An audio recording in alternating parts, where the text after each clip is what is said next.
This is J.Keerthi of 3rd BA English Literature from Mahalakshmi Women's College of Arts and Science. I am here to review the book How Far is the River, written by Ruskin.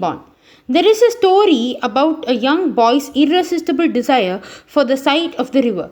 The river was hidden behind a big mountain. He heard about the fish in its waters, its rocks, currents, and waterfalls.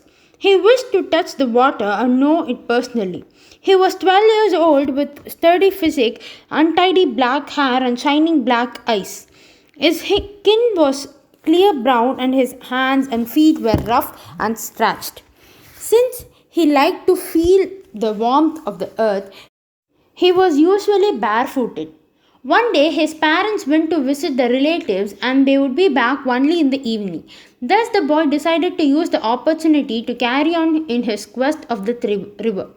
He wrapped a loaf of bread and locked his house with the idea to return before his parents' arrival. The path to the river was steep and went round a big mountain.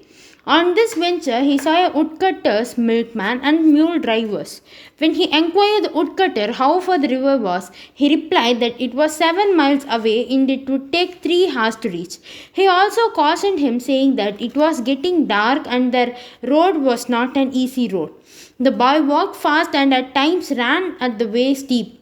When he reached the valley, he saw a girl carrying the sheep. He asked her how far the river was. She guessed and said that it was 20 miles away. The boy laughed at the mismatch of this with the woodcutter and carried on in his expedition. He met a shepherd boy who looked very friendly. He inquired him how far the river was. He said that it was just round the next hill. Since he was hungry, he took the loaf of bread and shared it with the shepherd and continued his journey with the boy for some time.